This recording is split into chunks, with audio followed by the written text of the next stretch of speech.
the opportunity to add my voice to this important legislation. Mr. Speaker, as my colleagues have said, my duty basically is to sum up the views of the minority on this important bill. Mr. Speaker, the minority stands in support of the principles of establishing the University of Engineering and Agricultural Sciences. Our country's development future depends on engineering capacity, agricultural innovation, and technical expertise. And we are proud to have championed access to higher education across this republic. But, Mr. Speaker, support for a principle is not a blank check for a flawed bill. It is precisely because we want this university to succeed that we stand here today to demand it to be properly constituted, properly funded, and properly accountable. Mr. Speaker, why do we raise concerns in spite of our support for the bill? One, Mr. Speaker, not too long ago, we were informed that His Excellency the President had assured the people in Volta region, particularly those in the enclave where Ohawu Training Agric College is situated, that it was going to be a full university. It was going to be upgraded to a full university with the necessary legislation. Mr. Speaker, we also had a statement from Honorable Edem Agbana, which statement a referral was made to the Education Committee to consider and report for further referral to the Ministry of Education. Mr. Speaker, having gone through the report and the bill itself, I don't see anywhere that Ohawu Agric College is mentioned. However, in the minister's submission, he indicated that Ohawu Agric College is going to be one of the campuses. But, Mr. Speaker, the bill, the report does not capture that. More so, the report is saying that there would be only 3 campuses as indicated in the original bill. And any other campus would have to be approved by GTEC. Mr. Speaker, there are 2 issues here. One, the safe landing that the Minister of Education is providing is not captured. 2, Mr. Speaker, the issue is not about making Ohawu a campus. The issue is about the assurances given to the chiefs and the people there that that part of the Volta region where Ohawu Agri College is, we need to create a space for economic growth. And Mr. Speaker, in creating that space for economic growth, we are not only looking at the student population, but the entire value chain.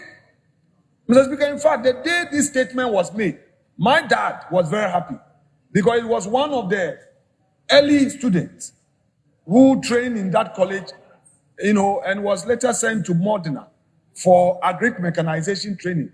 So the 82-year-old man was very happy. But we hear from the Minister of Education that now it is going to be a campus and it's not even captured. Mr. Speaker, will beg a very huge question for an answer. I therefore would want the policy to be reconsidered. Mr. Speaker, that said, the respected Honorable Collins Dauda made a very profound statement. And I don't want that statement to just remain the way it is. First, I adopt that aspect of his contribution as though they were mine, and at the risk of adding to the superfluity of that statement, let me say a few things. Mr. Speaker, oftentimes we initiate, but we forget about the value chain, the end product. Mr. Speaker, we have so many universities in Ghana. I'm not against establishing universities, but what practical policies do we put in place for job creation? And Honorable Collins Dauda couldn't have said it better. Mr. Speaker, there's a huge national security threat. Yesterday, I met a 70-year-old man, at Achimota Golf Course. And he said to me, Alex, you, the political leaders, can't you sit down and agree on the core national issues? Education, health. You cannot focus on these two and benefit from its positive effect in job creation and the private sector. Each one of you come in, you get your 4 years, and you are thinking of how to undo the other in terms of policy. Mr. Speaker, what has become of the National Development Planning Commission? 2 weeks ago, when I had the opportunity of addressing a gathering on centrism, it was one of the issues I addressed. The National Development Planning Commission is there and is toothless. We, the political leaders, have turned it into some partisan body. It is not supposed to be so. Our partisan manifesto must find expression in that national policy, and any political party must subscribe to that national policy. Mr. Speaker, that would mean having practical steps embedded in a policy for job creation. Mr. Speaker, there are over 506,000 youths who bought the forms, who are graduates. Mr. Speaker, for security recruitment should be of worry to us. Establishing this university, Mr. Speaker, colleague, please, establishing this university would lead to education, educating our people, but would it lead to creating jobs? Mr. Speaker, let's go to Switzerland. Switzerland, as a country, Mr. Speaker, they have a policy which encourages apprenticeship. Mr. Speaker, I'm not against university education because we live in a fluid media environment. I'm very careful how I put this so that somebody will not go somewhere and say Afenyo-Markin or the minority are against establishing universities, or they don't want many Ghanaians to benefit from university education. No. But at the heart of the job creation, the job market is technical education, vocational training. There's nothing wrong with calling it engineering institution. But Mr. Speaker, there's a huge space where our youths lack technical education. We are investing in formal education, helping our children to earn white-collar job certificates. So he has a degree and he looks down on some apprenticeship that would have even created opportunity for him. I think the policy should be broader. And I'm happy the Minister of Education is here. We are making a huge mistake. We complain about Galamsey, but a lot of them are frustrated and they are there. It's a serious national security threat. This is not a period for partisanship. It's about our country, Ghana, and the policies that we implement and enact as a people. We've been elected to a privileged situation. The people have a high expectation. And the nature of the world of today, they know more than we think we know. We may be taken by surprise someday, maybe soon. And then when that someday comes, that someday will not know MPP or NDC, gentlemen and ladies. When that someday comes, there will be no distinction between MPP and NDC. So I am taking advantage of this opportunity to urge upon us. Once we create the opportunity for education, let us equally be serious about what will create the jobs, support for the private sector, opportunities for those who would want to go into industry, focusing on technical and vocational education, making apprenticeship attractive so that there will be equity, there will be balance.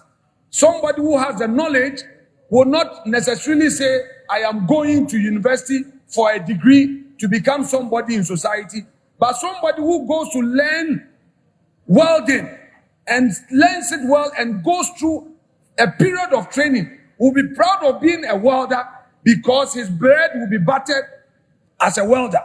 Rather than churning out a lot of graduates, degree holders, and they are in the system, and they will not want to go into any apprenticeship because he has a degree.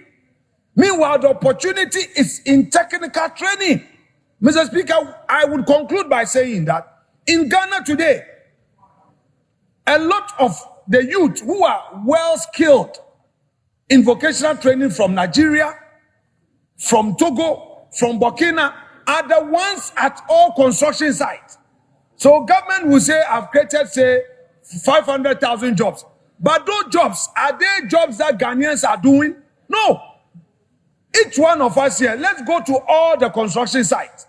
You want a mason, Togolese. You want a carpenter, Nigerian. You want a steel bender, Togolese. Those who do POP, tile laying.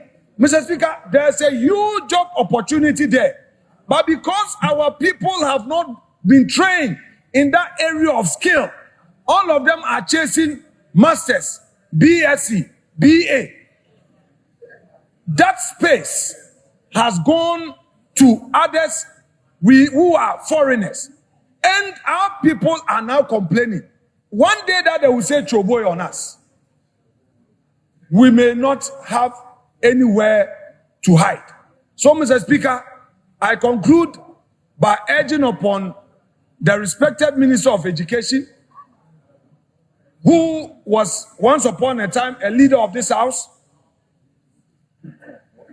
to take this contribution from Honorable Collins Dauda and my good self on board and enact a policy out of these views aimed at addressing technical education. Mr. Speaker, the Minister of Education, Honorable Yao Educhum, as he then was,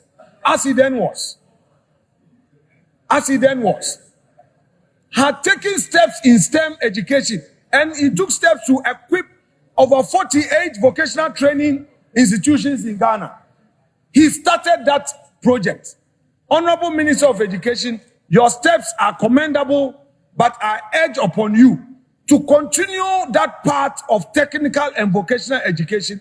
Make apprenticeship attractive. Help a lot more of our children instead of chasing for white-colored certificate. They should also chase for their trade. In San Rejuma, they say it in front, in San Rejuma. They should choose trade so that, Mr. Speaker, when government is creating jobs in construction, our people will be there. You come to Winneba, almost all construction sites are being taken over by foreigners. They have trained. Togolese have invested in vocational and technical education. In Nigeria, a lot of investment in vocational and technical education. But we have invested heavily in white-colored certificates. Even our nurses, our teachers is a problem. But a lot more may not want to be teachers or nurses. You cannot recruit all of them.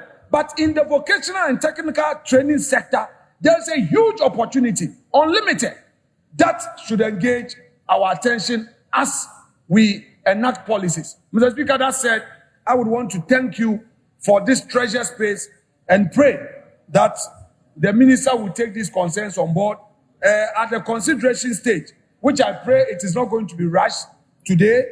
We, the minority, have some few concerns that would want to put forth to enrich this bill. But, Mr. Speaker, this bill must not be rushed. We need time. We need to winnow so that the proper thing is done. We don't need to rush and say we are going for consideration today. We must not do that. We must winnow, look at it. The ranking member was not in the know. He just came, and then, Mr. Speaker, although he attended the committee meeting this side of the house, we also have a technical backup for our committee. We need to meet our technical team, our technical advisors as a caucus, so that the necessary input could be made to enrich this bill. If we want to rush it, Mr. Speaker, the country will be denied that opportunity. Thank you so much indeed, Mr. Speaker.